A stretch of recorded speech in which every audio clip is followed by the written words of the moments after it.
rasgos distintivos de un hombre perdonado. Cuando hablo de hombre no significa solo el varón, sino de la gente, de los individuos perdonados. Se nos ha enseñado, hermanos, y es una verdad obvia, que toda causa produce un efecto, que toda acción produce una reacción. Y esta ley también puede entenderse a la inversa, y es que todo efecto es producto de una causa. En otras palabras, que por el efecto usted puede rastrear cuál es la causa. Ahora bien, toda obra de Dios en el corazón de los hombres, si es verdadera, si viene realmente de Dios, produce algo. Si Dios obra, en este caso, la causa, el obrar de Dios, ¿qué encontraremos? Pues que hay un efecto en la vida del hombre. Entonces, si Dios perdona a un pecador arrepentido, esta es la causa, este va a evidenciar en su vida y carácter que ha sido objeto de esa obra, lo cual es el efecto. ¿Me hice entender, hermanos? ¿Mucha filosofía esta mañana? Encuentro que algunos tienen la mirada como en la primera frase, que hay causa y efecto. ¿Está bien? ¿Ya me alcanzaron? Adelante ese caballo y alcánceme. Si es una verdad obvia, si Dios perdona a un individuo que se arrepiente, esperaríamos encontrar que esto produjera un efecto en el carácter de una persona, en la vida de una persona. Y como le dije que al principio también podía verse a lo inverso, quiere decir que la manera de vivir o el carácter de una persona nos va a demostrar si ha sido o no objeto de la obra perdonadora de Dios. ¿Ya? Como no podemos, en nuestro caso, ver el corazón a quien Dios ha perdonado, sobre quien Dios ha derramado esa gracia perdonadora, nosotros vemos es los efectos que produce. Entonces consideramos, y en no seamos generosos, miremos cada uno nuestra vida, los efectos que tenemos, el carácter que tenemos, la vida que tenemos, y empiece a rastrear si hay una causa, o si la causa es que usted es una persona perdonada. Por el efecto podemos entender si una vida ha sido objeto de la gracia perdonadora o si todavía una persona es ajena a esta obra. Considere lo siguiente: si una persona afirma, es un ejemplo, una persona dice, yo he sido perdonado por Dios, yo soy creyente, yo soy justificado, Dios me ha perdonado todos mis pecados, y sin embargo usted lo nota con esas ganas por el pecado, esa presteza para pecar, ese ánimo o ese descuido pecaminoso, esa negligencia. A través del efecto, ¿a qué podemos llegar? A que, si usted rastrea la negligencia, la liviandad, las ganas de pecar, el ánimo de pecar, la astucia para pecar, entonces usted retrocede y va a la causa. ¿Y qué puede concluir? Pues aunque esta persona nos dice que ha sido perdonada, no se ve, no parece una persona perdonada. Por el efecto se mide la causa, por lo que podemos concluir que es una persona que no ha sido abrigada bajo las alas perdonadoras de Dios. Medite este ejemplo más carnal. Un hombre defrauda a su esposa. Ella, con muchas lágrimas, dolor y amor, le dice que lo perdona. ¿Qué esperaría usted encontrar en ese individuo perdonado? Bien, se espera que el perdón dado caiga sobre el corazón de ese individuo con más peso de responsabilidad. Que ese perdón caiga en el corazón del individuo con más ternura sobre su esposa y no con más descuido. ¿Ve? Por el efecto se conoce entonces la causa. Hijos, luego, que son reprendidos y son disciplinados y son perdonados, buscan agradar a sus padres, se portan amables y serviciales. Y eso es exactamente lo que se espera si han recibido el perdón de sus padres. Que éste caiga con fuerza sobre su alma y lleve a un hijo a agradar al padre que antes agravió. ¿Qué sería lo raro? No encontrar esa actitud en un hijo. Eso es raro. Porque usted dice, ¿qué efecto produjo mi perdón en su corazón? ¿Ve? ¿Qué efecto produjo mi perdón? Como siempre le he dicho, hermano, mire no solo el pecado de su hijo, sino cómo reacciona cuando usted lo disciplina. Eso le dice más dónde está él. Más que a veces el mismo pecado que comete. ¿Ya? Se porta desafiante, digno, si levanta la cerviz. Se pone digno y bravo con todos. Así como hacen algunos miembros aquí, ¿verdad? Bravos. Ya usted sabe dónde están parados. Ya usted sabe dónde están parados. ¿Qué están haciendo? Oh, Caín, ¿qué has hecho? ¿Dónde está Abel? No, que bla, bla, bla, bla, bla. Ajá. Hermanos, ¿dónde está? ¿Dónde está? Se supone que lo contrario es verdad. Si usted ha recibido el perdón por gracia en su corazón, si ese perdón es genuino, si ese perdón ha venido de Dios y ha caído sobre su corazón, eso cae con el peso de una responsabilidad de tal manera que un individuo perdonado lo evidencia en su carácter y en su vida. Y es exactamente lo que esperamos. Raro es que no pase. ¿Cuáles son los distintivos básicos de una persona que ha recibido verdaderamente el perdón de Dios? ¿Qué caracteriza la vida de un individuo que ha sido objeto del perdón divino? ¿Qué produce en el corazón de un perdonado ser objeto del perdón por gracia, perdón izado sobre la sangre de Cristo? ¿Cuáles rasgos deberíamos presenciar en nosotros si es que verdaderamente hemos degustado la benignidad de Dios? ¿Cuáles? Pues miremos cuál es el efecto que produce. Primero, el perdón divino produce sinceridad en nuestro andar. Confesar el pecado sinceramente ya es un indicio de sinceridad, ¿no cree?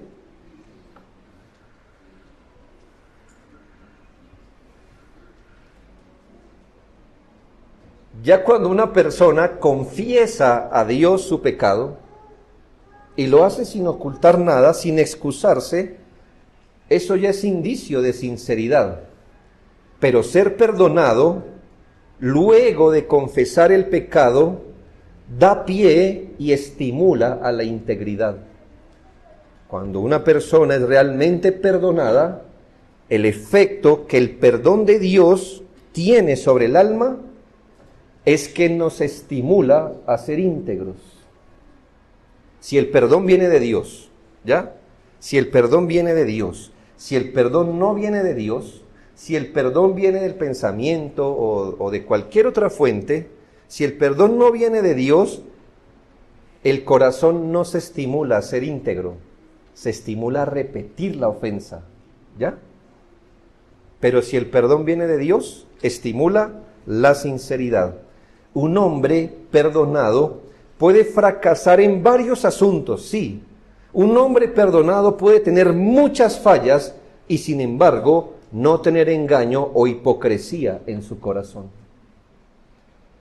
Pues su corazón no está dividido entre amor por el pecado y amor para con Dios. Obviamente, el individuo sincero de corazón se contrasta con el hipócrita o con el hombre de doble ánimo. Y aquí debemos entender, hermanos, que no todo hombre que confiesa sus pecados a Dios, y cuando es necesario al hombre, no todo hombre que confiesa sus pecados lo hace sinceramente. Uno puede pedir perdón por un pecado que ama. Uno puede pedir perdón por un pecado que justifica en su corazón. Sus labios se mueven en dirección opuesta a su corazón. El corazón ama el pecado, pero uno lo confiesa como si fuera una maldad. Lo que es contrario a la sinceridad real, a la que brota cuando uno es perdonado por Dios. Cuando uno es perdonado por Dios, y si el perdón es real, ha venido del cielo, la boca solamente está siguiendo para donde se fue el corazón. En el caso de los hipócritas, confiesan una cosa: ay, he pecado, eso es malo, pero en su corazón lo sostienen, lo aman. Mire lo que dice el apóstol en Romanos 7:15: lo que hago no lo entiendo. Si nota el hacer, en las obras, yo dije que un hombre perdonado podía fracasar en muchas cosas. Dice, lo que hago no lo entiendo, pues no hago lo que quiero. Lo que aborrezco, eso hago. Aquí usted debe ver que hay una lucha en su corazón entre algo que él aborrecía y algo que él quería hacer. ¿Qué aborrecía? El pecado. ¿Qué quería hacer? Lo bueno. Si bien hacía cosas, a veces que él ni siquiera entendía, en algo estaba claro. ¿En qué? En lo que amaba y en lo que aborrecía. Eso es sinceridad. ¿Sí nota? Sinceridad, hermano, sinceridad. Usted no es hipócrita por luchar contra el pecado, no. Eso no es hipocresía. Pero es hipocresía confesar lo que usted todavía no reconoce como pecado. Es hipocresía todavía si usted justifica. Es cuando usted dice, es una parábola, ¿no? Señor, perdóname, pero su corazón dice, pero es que, ¿ya? Pero es que nada, hermanos. ¿Qué justificación hay para el pecado?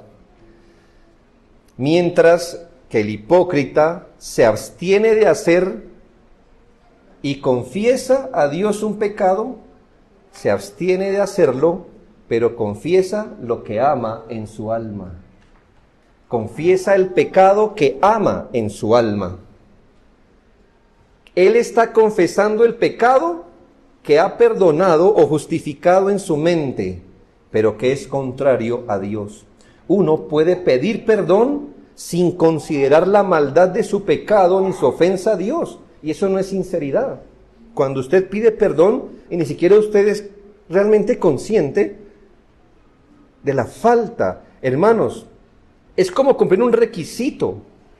Es como el niño, que el niño de pronto ofende a un adulto o a un amiguito, y usted no le explica nada, pero le dice, venga, camine, pídale perdón.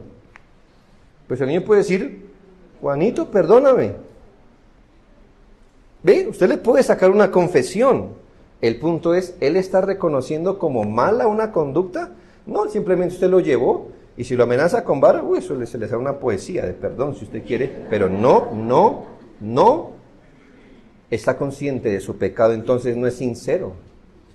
Y muchas personas, hermanos, son llevadas a confesar sus pecados, y ni siquiera exactamente saben. Por eso, eso parece más bien una ofensa cuando a usted le dicen, yo no sé si lo he ofendido, quizás no sé qué, pero perdóneme. No, pues cuando sepa, venga, ¿ve? Devuélvase. ¿Ya? Es como que, ay, ni siquiera sabe. O sea, no sabe que un golpe duele, ¿no?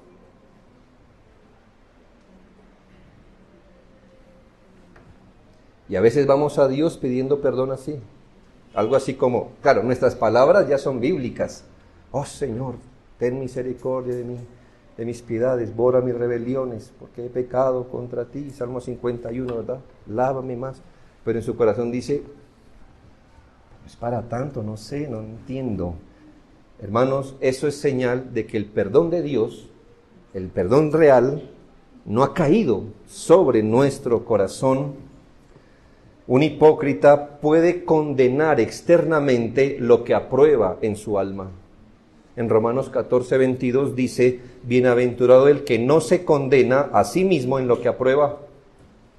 Entonces, una persona puede confesar sus pecados a Dios aprobándolos en lo profundo de su corazón. Confiesa a Dios sus pecados mientras los aprueba en su corazón. Esto es hipocresía, hermanos. Un individuo puede confesar un pecado que comete, pero no su intención o motivo. Entonces es un hipócrita. Se lo vuelvo a decir, hermano. Un individuo puede confesar un pecado que comete, pero no su intención o motivo, y entonces sería un hipócrita. ¿Por qué?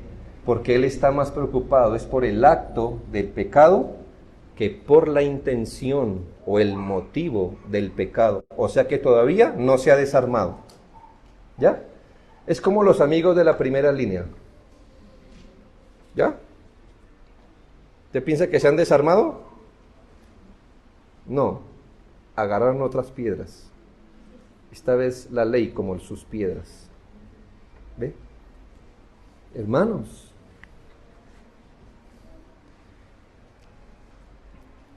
si usted pide perdón por el acto, pero sigue sosteniendo el motivo, la motivación, usted es hipócrita. ¿Me hago entender? Algo así como, perdón por pegarle, pero en mi corazón digo, pero lo odio.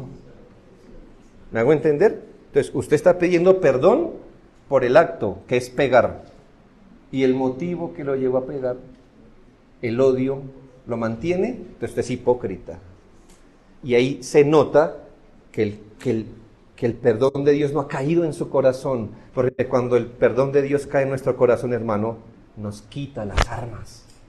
Nos quita el acto, pero nos quita el motivo. Y decimos, Señor, he pecado, no tengo excusa, perdóname. Y el Señor perdona. El hombre está pidiendo perdón porque resultó pecando y no por el pecado de desear pecar. Ya, hermanos, esta es una predicación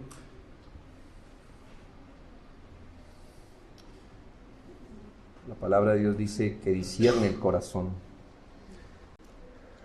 Un individuo hipócrita puede pedir perdón por un pecado mientras ama a otros, por lo que es reprendido como hipócrita, pues en esto comprueba que su lucha no es contra el pecado, sino contra algunos pecados. ¿Ya? ¿Qué es hipocresía? Que usted pueda pedir perdón por un pecado mientras ama a otros. Y entonces yo le dijera, ¿cuál es su problema, amigo? ¿Su problema es con el pecado o con ciertos pecados? Porque hay otros que sí le convienen y no los confiesa. O sea, ¿cuál es su posición? Hermanos, todos somos inconsistentes, por ejemplo, en nuestras dietas. ¿Sí? Yo la otra vez, un taco, por favor, sí, con Coca-Cola Light. No, pues sí, gracias, ¿verdad? Usted dice, muy bien, déjeme ver esa carne, pura grasosa, ¿verdad? Pura grasa, y con salsa, etcétera, pero con Coca-Cola, ¿verdad? Pero eso lo hacemos con el estómago, hermanos, que al fin y al cabo, ¿qué es el estómago comparado con nuestros pecados? Entonces, ¿qué pasa? Entonces, alguien me dijera, bueno, ¿cuál es su problema? No, pues que con el azúcar, ¿sí? ¿Y entonces? ¿Ya? Pero vuelvo y le digo, eso es lo de menos, hermano, usted puede comer lo que quiera, ¿ve? Usted aquí no se va a ver vivo. Trate de postergar su vida. Pero hermano, disfrute, porque no hay manera de disfrutar de lo que Dios nos ha dado hoy que no esté contaminado. ¿Ya? ¿Quiere ir al Edén? Ya se acabó. Desde los albores de la historia le pusieron 2 querubines y ya nadie entra ahí. Así que usted dice, no, es que hay que comer bien. ¿Cuál es comer bien? ¿Dónde está eso? ¿Ya? No es nuestro tema. Lo que estoy diciendo, hermano, es que si Dios nos dijera, estoy confesando este pecado, esta maldad, pero usted ama en su corazón otra maldad, dijera, ¿cuál es su problema? ¿Su problema es ese pecado o su problema es el pecado? Seríamos hipócritas haciendo eso. un hipócrita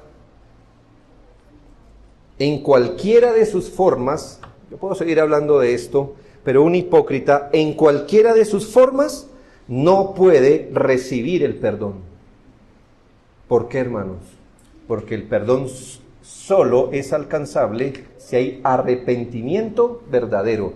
Y el hipócrita y el arrepentimiento verdadero son dos cosas que se repelen una a la otra. O se arrepiente verdaderamente y ya no es hipócrita, o no se arrepiente verdaderamente y lo es.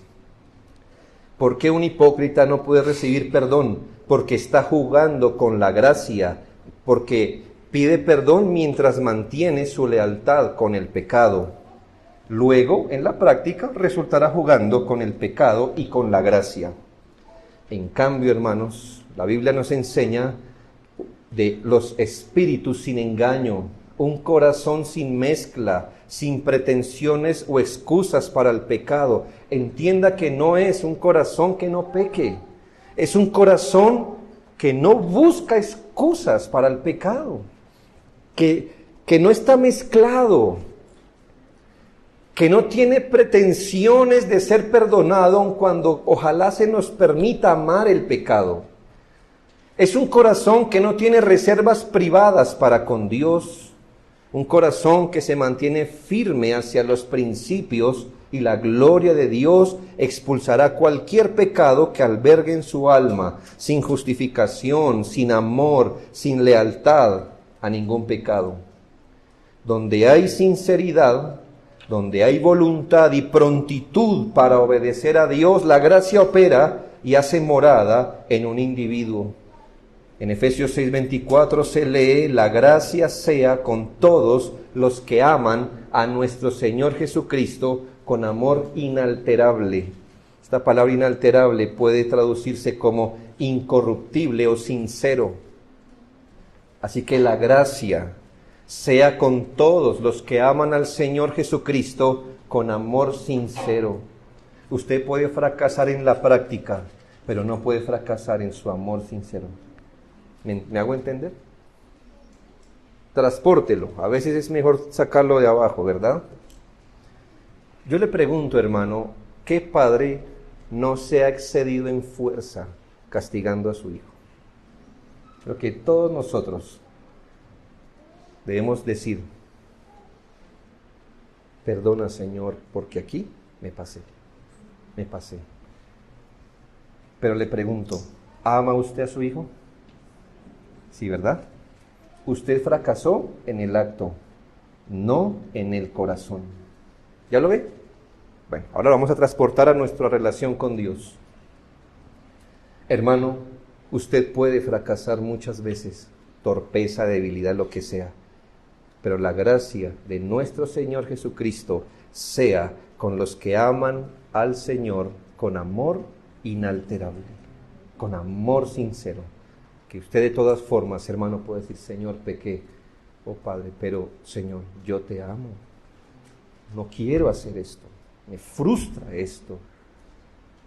No tengo alianzas con el pecado en mi corazón. La gracia no excluye a ningún hombre que sea sincero, aunque no tenga una gracia tan brillante como la hay en otros. Sin embargo, si es sincero, la gracia perdonadora y santificadora estará sobre su cabeza. Así que piense en este primer asunto. ¿Cómo ha caído el perdón de Dios en su corazón? Si ha caído en su corazón, haciéndolo un hombre sincero, usted puede dar gracias a Dios, porque por el efecto se conoce la causa. Salmo 15, 1 y 2, Jehová, ¿quién habitará en tu tabernáculo? ¿Quién morará en tu monte santo? El que anda en integridad y hace justicia y habla verdad en su corazón. En su corazón. El corazón no puede fallar, aunque falle el acto. No queremos tampoco que falle el acto, ¿me hago entender? Salmo 19, 13. Preserva también a tu siervo de las soberbias, que no se enseñoreen de mí, entonces seré íntegro y estaré limpio de gran rebelión. Segundo, hermanos, el perdón divino produce duelo por el pecado. El perdón divino, si ese perdón ha salido del cielo y ha reposado en su corazón, si no es un perdón que usted se inventó, un contentillo que le está dando su propia alma, sino que ha venido del cielo, perdón real que ha venido del cielo a su corazón, el perdón divino produce duelo por el pecado, aquí duelo o dolor por el pecado. Y aquí, como en el punto anterior, debo aclarar que no todo dolor o duelo por el pecado es señal de ser verdaderamente perdonado. ¿Por qué? Porque no todo dolor y duelo nos está mostrando un verdadero arrepentimiento. Es la verdad. Sí, hermanos.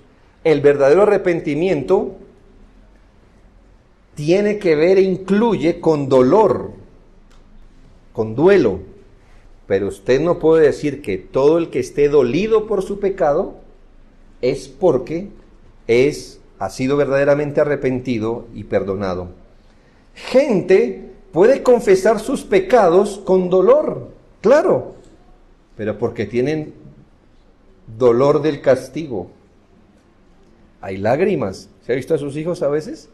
Ellos lloran y dicen, no lo vuelvo a hacer. No, si usted tradujera bien esas palabras es, no me pegue por lo que hice, pero intenciones de no volverlo a hacer. Ni siquiera pensado. ¿Ya? Y entonces a veces, hermanos, confesamos los pecados solo porque usted y yo somos lo suficientemente inteligentes para dimensionar el castigo que viene. Y hasta podemos llorar y dolernos y pasar días postrados, pero su problema no es con el pecado. Hay gente que puede confesar sus pecados porque tienen dolor de la vergüenza o hasta por el infierno que trae el pecado, pero no por el pecado en sí. Esto es, hermanos, que si no existiera el castigo o la vergüenza o el infierno final, ellos no tendrían entonces dolor por el pecado. El pecado no les dolería. Si el Señor dijera, no hay infierno, no hay vergüenza, no hay castigo, ellos no tendrían dolor de pecar. Gente puede dolerse del pecado, odiarlo y confesarlo, escuche, solo porque este pecado que le duele es contrario a otro que ama. Escuche bien. Gente puede dolerse por un pecado, odiarlo y hasta confesarlo, porque ese pecado es contrario a otro pecado que ama. Le voy a dar un ejemplo. 2 ejemplos. Hay un hombre codicioso y avaro. ¿Ya? ¿Ya se lo imaginó? Un hombre codicioso. Ese es su pecado. La codicia, la avaricia. Y por lo cual es bien tacaño. ¿Ya se lo imaginó? Bueno, como el jefe de Bob Esponja, ¿sí? Ese tipo, dígale, ¿ah? ¿Qué? ¿Ese hombre? ¿O ese cangrejo? Es tremendo codicioso. Tiene, creo que trabajando al otro gratis, ¿no? Y el otro no se ha dado cuenta y es feliz. Bueno, parece, vea, codicioso. Ya se lo imagino. Yo sé que me estoy dirigiendo también a niños y allá también quiero llegar. ¿Me hago entender? Si a usted no le sirve el ejemplo, cójame los bíblicos. ¿Está bien?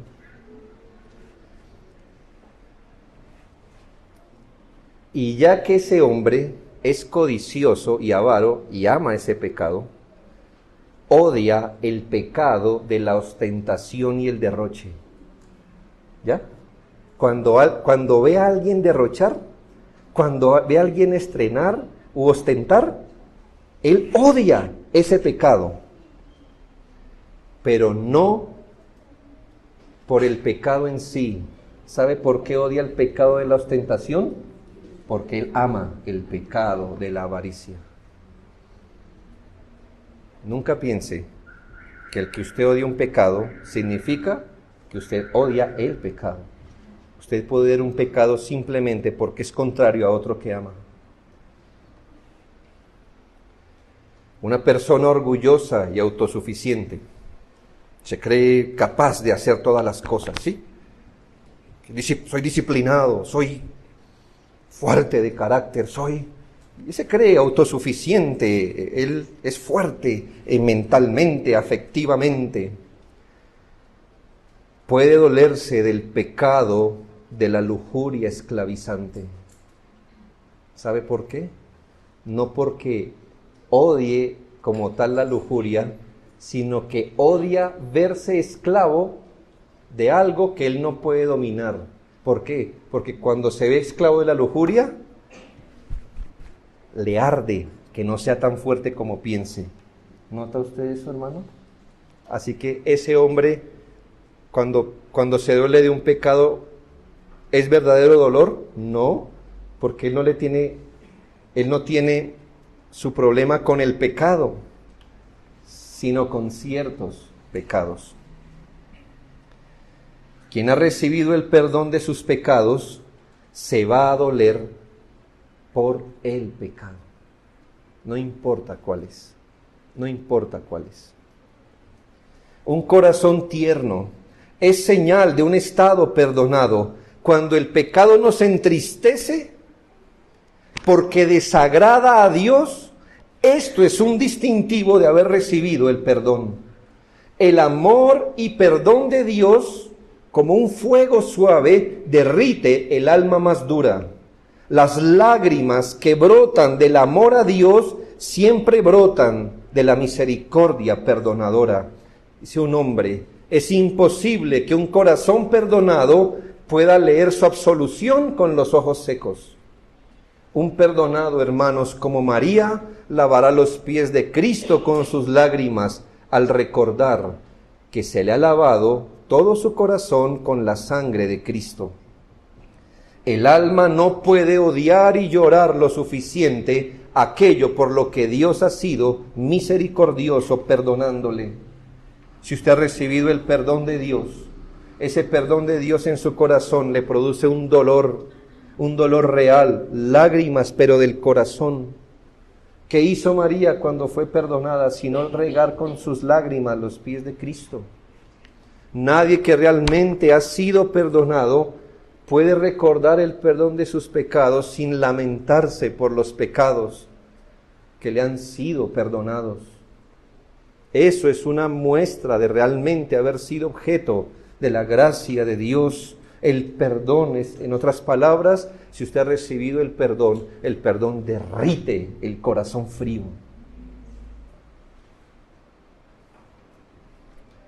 En Jeremías 31, 18 y 19 dice, esas son palabras de Dios, uno para mí de los textos más tiernos de la Escritura. Escuchando, he oído a Efraín que se lamentaba. Efraín es una manera de referirse al pueblo de Israel. ¿Qué escuchó Dios de Efraín que se lamentaba? Me azotaste y fui castigado como novillo indómito. Conviérteme y seré convertido, porque tú eres Jehová mi Dios. Porque después que me aparté, tuve arrepentimiento, y después que reconocí mi falta, herí mi muslo, me avergoncé y me confundí, porque llevé la afrenta de mi juventud. Hermanos, ¿qué le produjo lloro a Efraín? Hermano, dice, después que me arrepentí y reconocí mi falta, ahí después me avergoncé y me confundí. Usted sabe, hermano, que Dios lo ha perdonado por ese tipo de dolor que usted lleva ahora por su pecado. No es un dolor condenatorio, entiende, pero es un dolor de afrenta que usted lleva. ¿Sabe que no es una buena señal? Que usted diga, soy perdonado, y no se duela del pecado, o se duela solo de algunos pecados. Eso es mala señal. Tercero, el perdón divino produce temor al pecado y a Dios. El temor, hermanos, es una evidencia de que usted ha recibido el perdón de pecados, temor al pecado y temor a Dios. Como hemos hablado, hermano, una persona puede confesar sus pecados a Dios por varios motivos, pero no por temor al pecado ni por temor a Dios. Puede que exista temor a la consecuencia, al castigo, a ser descubierto, a perder reputación, pero si nota, no es temor al pecado ni a Dios. Usted sabe que el perdón de Dios ha venido como una carta de amor a su corazón. Usted puede saberlo si en usted hay temor a pecar, miedo a pecar.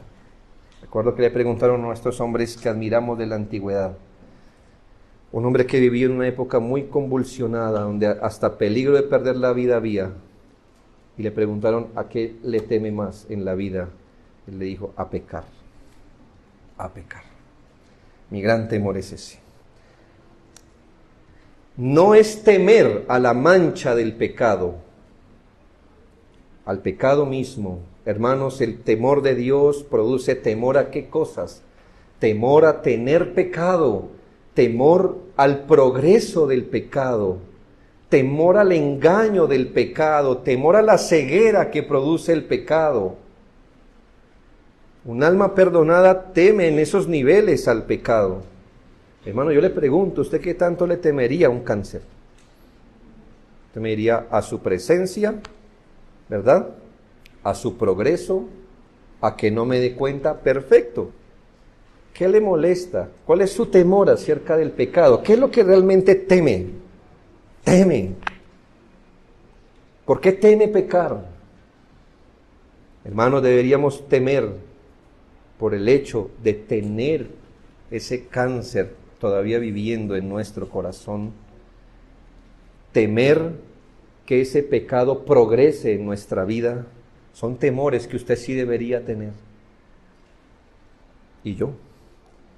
A que el pecado nos enceguezca tanto que seamos como Judá, que estuvo más pronto a castigar el adulterio de Tamar que el suyo. ¿Sí ve lo que hace el pecado? Agranda el pecado ajeno y desaparece el nuestro de alguna manera. Judá dijo, fornicó, quémenla. Y uno dice, un momento, aunque sea su conciencia, le hubiera dicho, hace unos meses usted visitó una ramera, ¿no? Ah, ese no lo vio. No lo vio. Temor deberíamos tener de eso. Cuando usted mire su alma y diga, pues yo estoy más o menos, esta hermano, eso sí es pecado. ¿Sí ve? Ah, fuera yo, ya me hubieran, mire. ¿Cuál es su problema? ¿A qué es lo que le teme usted? ¿A qué? Deberíamos temer a Dios, a que su honor, su gloria y su respeto fueran mancillados por nosotros. Muchas veces el temor que se tiene al pecado es temor al hombre, temor del hombre, temor por el hombre, como el ladrón que teme la policía o a la comunidad, porque si es sorprendido robando es castigado. Pero si pudiera robar de manera que ni el policía ni la comunidad lo sorprendiera, él lo haría. ¿Ve? Entonces, ¿cuál es su problema con el robo? El hombre. No es el robo, es el hombre. Isaías 29:13 dice, pues el Señor, porque este pueblo se acerca a mí con su boca, y con sus labios me honra, pero su corazón está lejos de mí, y su temor de mí no es más que un mandamiento de hombres que les ha sido enseñado. A veces el temor que tenemos por el pecado, hermanos, es simplemente porque otros nos han dicho que eso es malo. Pero nosotros mismos no tenemos temor del pecado. Es más bien temor. Y muchas personas dicen, no, eso no hay que hacer porque a los pastores no les gusta. No tiene que ver con nosotros. Nosotros cuando venimos al mundo, mi padre es más anciano que yo, pero cuando él vino ya estaba la ley moral escrita. Pregúntenle. Don Bernardo aquí puede ser la persona más anciana que hay. Pregúntenle a él si cuando él vino a este mundo ya la ley moral estaba escrita. Sí, ya estaba escrita. Entonces las cosas, hermanos, no se hacen porque al pastor no le gusta. A mí me gustan muchas cosas y me desagradan otras. Y la lista a usted a veces lo va a dejar bien parado y a veces mal parado. Pero aquí no estamos para honrar los gustos de las personas, sino de Dios. El pastor nos exhortaba. Puede engañarme, pero Dios. El problema con el pecado de los hijos no es que los papás los descubran. Es el acto en sí. El acto en sí. Que el papá lo descubra le pone un gran problema al que ya tenía. No le pone el problema. Hermanos, si el perdón de Dios ha venido a nuestro corazón, temeremos el pecado, no a la persona, no a las personas. No todo temor al pecado es genuino. Salmo 78, 34 al 37. Dice la Biblia que si el Señor los hacía morir, entonces buscaban a Dios. Entonces se volvían solícitos en busca suya. Y se acordaban de que Dios era su refugio y el Dios Altísimo su Redentor. Pero le lisonjeaban con su boca, con su lengua le mentían, pues sus corazones no eran rectos con él, ni estuvieron firmes en su pacto. ¿Sí ve que usted puede hablar? Y tener temor de Dios. ¿Pero qué tenían temor? No del pecado, de que Dios los matara. Y eso era lo único por lo cual confesaban sus pecados. Pero la Biblia le llama eso lisonjear a Dios. Como está bien, Dios mío, baja la espada, ¿sí? Ay, no me mates, déjame pecar. No, hermanos, nuestro problema no es con la espada de Dios, es con el pecado. Con el pecado. Es como el niño que le teme más a la vara que al robo, por ejemplo. Está mal enfocado, ¿sabe? O sea que si no existiera vara, ¿estaría bien robarle a su papá del monedero? No, ¿verdad? Ese hijo debe ser reentrenado, reorganizado, porque si le teme más a la vara que al robo, está perdido. El día que usted no le dé vara, ¿qué va a hacer? ¿Delincuente? ¿Ve? Claro, él debe temer la vara, sí, pero primero debe temer el pecado. Cuando Dios concede el perdón, un hombre nunca se va a abalanzar osadamente sobre el pecado que le fue perdonado. Una persona perdonada será cuidadosa, escrupulosa, para no ofender a quien le ha perdonado. Jehová, si mirares a los pecados, ¿quién, oh Señor, podrá mantenerse? Pero en ti hay perdón, para que seas reverenciado, dice el Salmo 133 y 4. 4. El perdón divino produce santificación. Me parece que de esto no hay tanto que argumentar, sino que si un individuo ha confesado sus pecados y realmente Dios lo ha perdonado, el efecto del perdón divino sobre su corazón es que lo lleva a la santificación. Un criminal puede ser llevado a confesar un delito del que no está arrepentido. Asimismo, hermanos, una persona puede ser llevada ante el tribunal divino por su conciencia a pedir perdón sin el más mínimo deseo de apartarse del mal. Hermano, piense esto. La próxima vez, antes de que de su boca salga la palabra, perdóname Señor, me arrepiento, piense si sinceramente usted está dispuesto a apartarse de eso que va a confesar.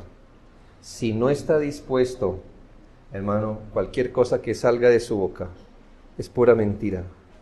No me diga que el perdón es un acto con el que yo me habilito para seguir pecando. ¿Me hago entender? Vamos a suponer que yo le pido perdón a usted de un pecado Pero lo que quiero es que usted se calme para yo volvérselo a repetir. ¿Ya? Hermano, ¿qué tipo de solicitud de perdón es esta? Con la que yo espero que usted se calme, pero en mi mente todavía digo, lo voy a hacer.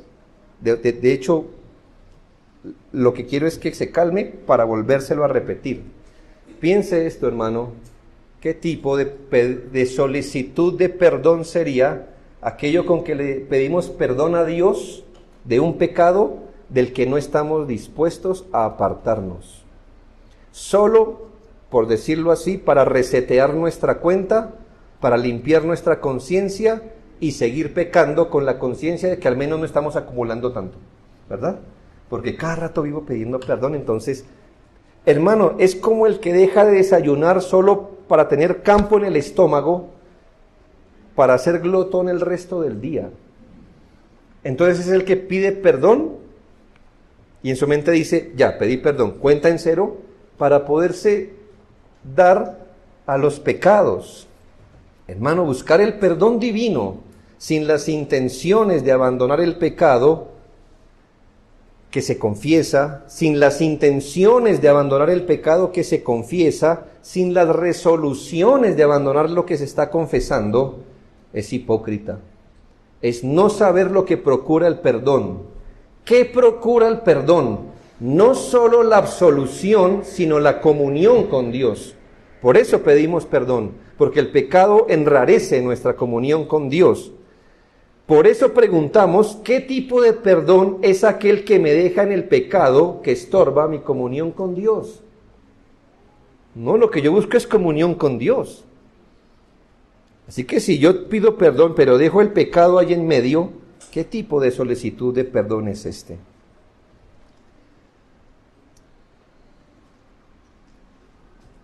Recordemos estas palabras del Señor al hombre que lo sanó en Juan 5:14.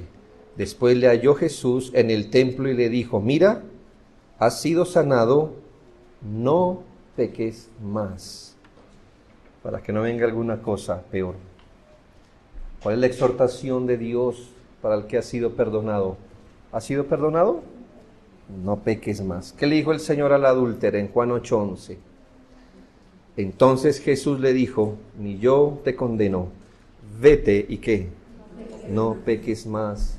Entonces, hermano, ¿qué cosa produce el perdón si no es ese sentido en su corazón diciendo, he sido perdonado, es mejor que me vaya y no peque más?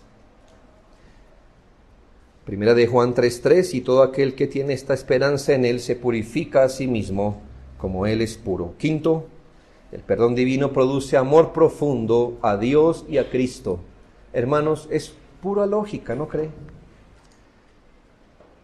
¿Qué sentimiento alberga usted con la persona que le perdona por pura gracia?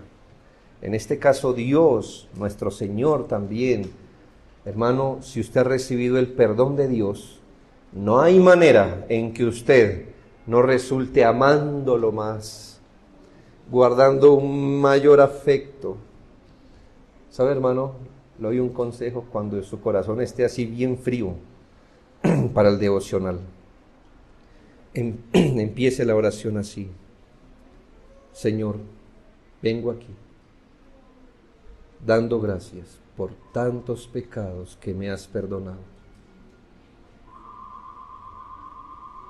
A ver dónde termina su oración. Si no termina con lágrimas en sus ojos, diciendo es que yo sí he abusado de la gracia. Yo sí he sido un tipo de oveja dura, rebelde al Señor. De cuántas vergüenzas me ha quitado Dios. Si por 100 pecados me hubiera dado una vergüenza, yo me la pasaría avergonzado, pero a veces ni siquiera el castigo me lo ha dejado correr, ni siquiera la consecuencia. Ay, Señor, ¿cómo no amar, hermanos, aquel que se le perdona? En aquella parábola que el Señor relató en Lucas 7, acerca del hombre al que se le perdona una deuda pequeña y a otro al que se le remite una deuda enorme, el Señor preguntó en los versículos 42 y 43, y no teniendo ellos con qué pagar, uno debía mucho y otro poco, y no teniendo ninguno con qué pagar, perdonó a ambos. Di pues, ¿cuál de ellos le amará más?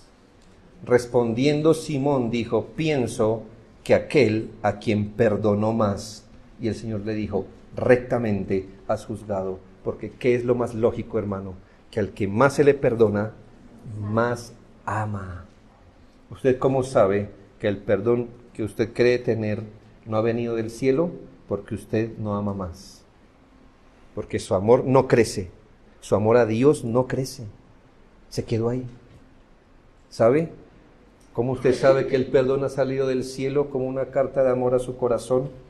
Usted ama al Señor.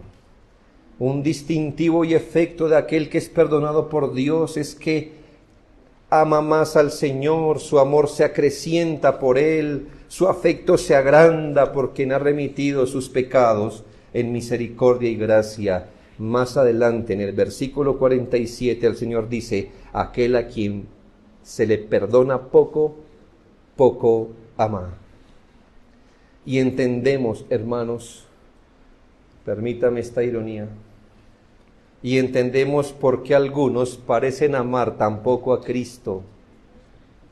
Ya entendemos por qué algunos se consagran tan poco a Cristo, por qué algunos se rinden tan poco a Cristo. De seguro se les ha perdonado tan poco. Es que lo de ellos, hermanos, no solo son pocos pecados en número, realmente se le ha perdonado no cosas tan raras, nada relevante, solo pequeños detalles. Y yo entiendo por qué algunos de ustedes no aman tanto a Cristo.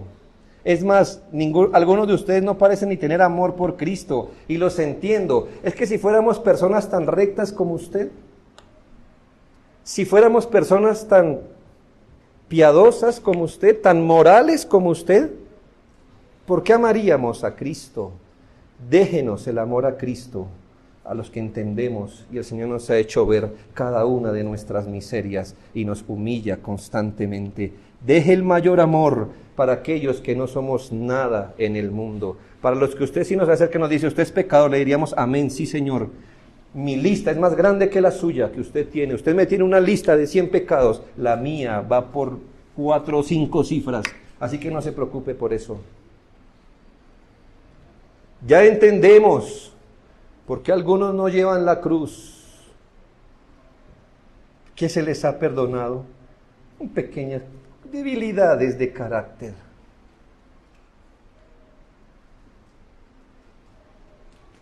Al que más se le perdona, más ama. Más ama.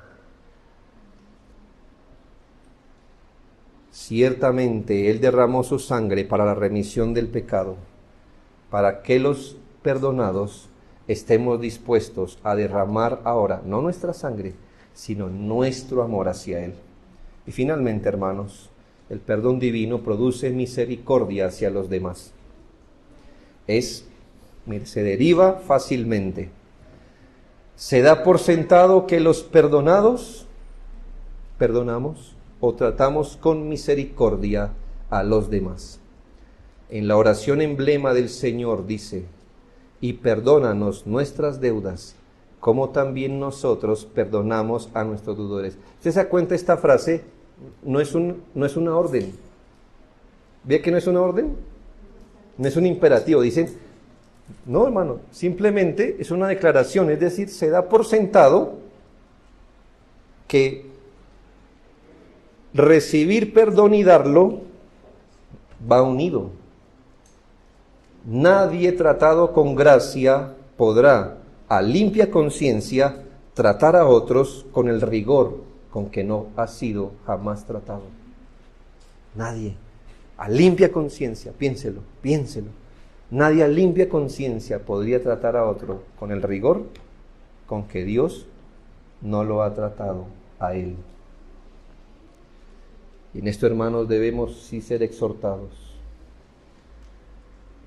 por falta de amor hacia nuestros hermanos. ¿Sabe que estamos más preocupados a veces? Amor para algunos es visitar y dar el mercado. Hermanos, el amor. ¿Sabe, hermano? El pastor nos exhortó y gracias a Dios, por eso mismo yo también lo tenía.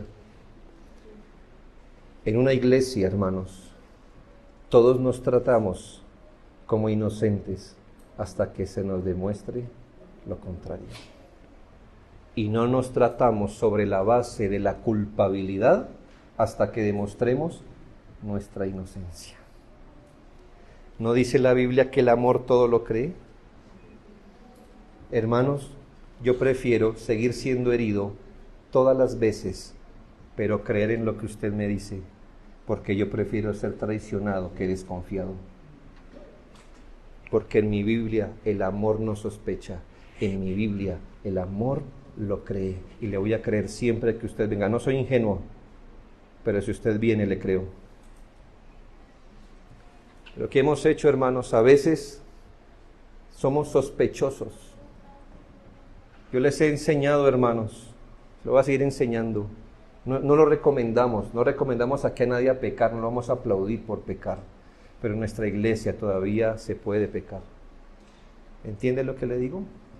Todavía aquí podemos salirnos del renglón, porque aquí el mejor de nosotros está aprendiendo a escribir.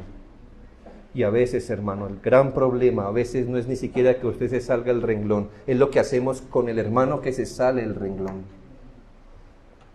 Nuestros mayores problemas no son nunca el problema inicial, ¿lo sabía? Cualquiera que sea el problema que dio origen a cualquier cosa, el mayor problema es la falta de amor con la que tratamos esto. Amor que es justo, que dice lo que es, hermanos, pero el amor que pone la mejor construcción de las cosas cuando pasa. ¿Sabe yo cómo le demuestro a mi esposa que no la amo? Ella se demora 5 minutos en llegar, ¿ya? ¿Y sabe cómo le demuestro que no la amo? Eso debe ser que se quedó hablando. Es que ella... ¿Qué dice la Biblia? Que el amor no sospecha, todo lo cree, todo lo espera. ¿Me hago entender? Yo no la amo cuando le pongo la peor construcción a lo que ella hace. Yo puedo sacar un libro de esto, hermano, yo tengo un doctorado en eso. Hermanos pastores, a quien amo en el Señor, Dios lo sabe. Toman cualquier frase, cualquier acto que yo hago y le dan la peor construcción que usted pueda darle, ¿ya? La peor construcción. La peor construcción no la hace el amor, la hace el odio o la falta de amor. Hermanos, ¿qué tantas sospechas entre nosotros? ¿Ha sido perdonado? ¿Dios lo ha tratado a usted así como el otro? Cuando usted peca, Dios nos habla al oído a los pastores y delata lo que usted hizo así rápido, sin el debido proceso, sin el amor debido, sin la misericordia debida. Hermano, yo he detenido a muchos de ustedes. Pero pastor, mire, ¿usted qué ha visto? No, nada, pero es que, ¿qué ha visto? No, es que... Hermano, ¿cómo es que nos vamos a tratar con sospecha aquí? No somos ingenuos, porque Dios nos ha dado sabiduría también. Pero hermanos, cuando vaya a estirar este dedo a señalar la falta de alguien, piense siempre y atempérelo con esto, cómo Dios lo ha tratado a usted. Esté seguro que no lo ha dejado pecar, porque es Dios. Pero nunca lo ha expuesto, nunca lo ha avergonzado, que yo sepa.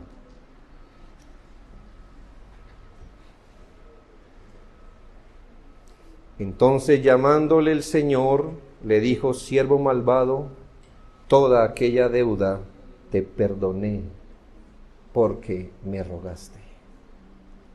¿No debías tú también tener misericordia con tu consiervo, como yo tuve misericordia de ti? Entonces su señor enojado le entregó a los verdugos hasta que pagase todo lo que debía. Así también mi Padre Celestial hará con vosotros, si no perdonáis de todo corazón cada uno a su hermano sus ofensas.